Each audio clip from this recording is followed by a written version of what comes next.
Last week, two heavily Republican states, Nebraska and South Carolina, failed to pass near-total abortion bans. South Carolina Republican Congresswoman Nancy Mace joins us now, and it's good to have you here in person. You're often joining us remote. Good morning, and thank you for having me.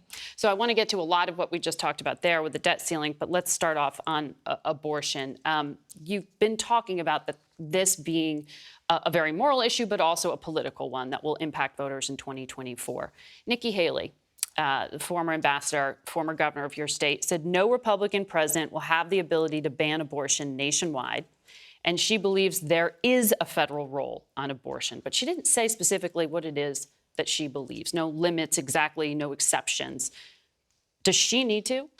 Well, I think any presidential candidate, anyone running for office at the federal level, including members of Congress, incumbents, and people that are running to flip seats in 24, need to have a position, need to articulate that position. What I've been trying to do since Roe was overturned is show a roadmap. I represent a swing district in South Carolina, but show a roadmap for winning states that are very purple or districts that are purple, and articulating where we stand on the message. And we have to show, and I'm pro-life, but I'm a conservative who reaches across the aisle and works with the other side. I work with Ro Khanna. Great to see him this morning on your program. I work with Democrats all the time on issues where we can agree on. And there's so much when it comes to protecting life and protecting women that we can agree on in terms of gestational limits. That's something that can happen at the state and the federal level. And I talk to and listen to my constituents all the time. And I read a letter from a woman who's no longer Republican. She's an independent voter now. She's pro-choice. And her gestational limits are 14 weeks. Well, I'm a pro-life legislature. Mine are 15 to 20 weeks. We want to make sure there are exceptions. So there's so much, I think, in how we talk about the issue. But we have to, as Republicans, show compassion towards women and life. I mean, you can do both and win. I did it overwhelmingly in November when we won by 14 points, overwhelmingly in a swing district. And just for clarity, the majority of abortions are performed in that window of 15 weeks. Right. So former President Trump has taken criticism from Republicans, though, for not specifying a position either, has just said it's up to the states. Both of South Carolina's senators have picked that window, 15 weeks, 20 weeks. Tim Scott's running for president potentially here. He said he'd sign a 20-week limit. Is he closer to what the Republicans need to be doing than Nikki Haley is? Well, I think 15 to 20 weeks is the sweet spot here, because the Democrats often are at 24 weeks, and that's too far for a lot of people. No one wants zero. No one wants 0 weeks. But you want this to be clear at the federal level. You want a law, not kicking it back. It can be. State. I mean, I think there's a role for the state government and for the federal government. If it's gestational limits, certainly we can find some agreement. That's why I say 15 to 20 weeks. That's something even pro-life groups like Susan B. Anthony's list, although they're against it now. 2 years ago, they were for 20 weeks with exceptions. They've just moved the goalposts. But for years, Republicans have been for 15 to 20-week bans with exceptions, including both my senators from South Carolina at the federal level. And I think most 80% of America would agree with that. But they want us to protect women and girls who are victims of rape, victims of incest, women whose lives are at risk. We also need to make sure that that birth control, that women have access to birth control, particularly in rural areas. In South Carolina, we have 14 counties in our state that don't have a single OBGYN doctor.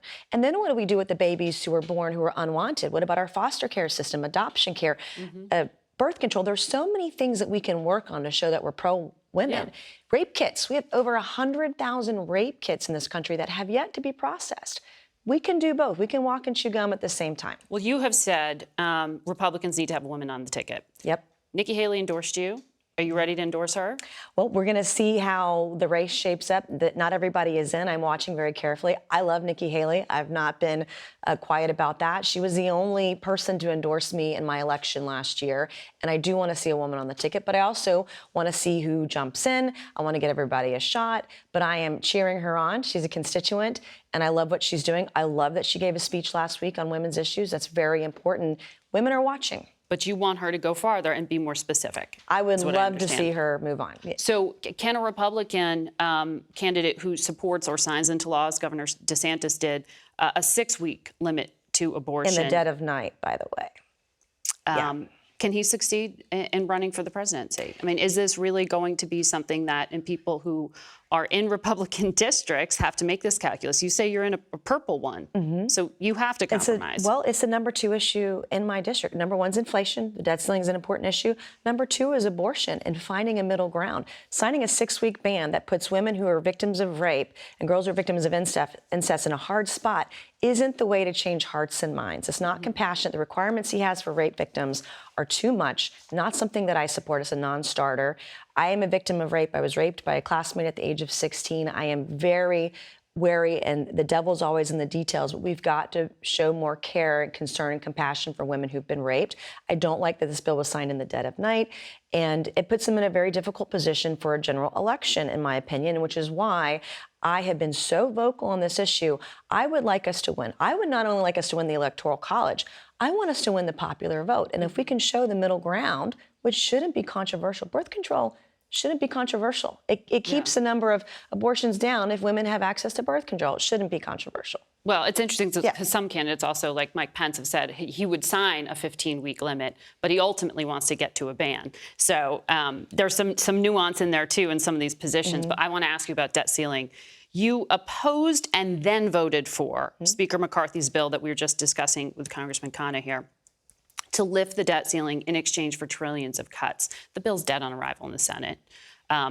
White House says they're not ready to negotiate. Can you actually be confident that we will avoid getting close to default, even if we don't get over that cliff? It's very dangerous the longer this drags It is, and we out. don't want to play chicken with the economy. And when I sat down with Kevin McCarthy, the Speaker, on Wednesday, we talked about us leading a balanced budget amendment. I believe we need to do that. As you mentioned, as Ro mentioned earlier, the last time we balanced the budget was under Bill Clinton. Republicans in '94 put together a plan to balance the budget in 10 years. They did it in '98, 4 years later, with a Democrat president and a Republican majority.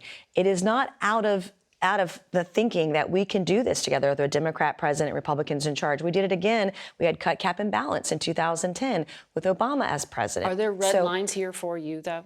Well, certainly the fear tactic of default is a red line. That is not going to happen. We get 11 times the revenue that we need to pay the interest on the debt. The president can also prioritize spending. No one wants to cut veterans benefits or Social Security or food stamps. That's not what this is about. But we have $31 trillion in debt that was started by both sides. Under President Trump, $8 trillion added to the debt. Under President Biden, $4 trillion.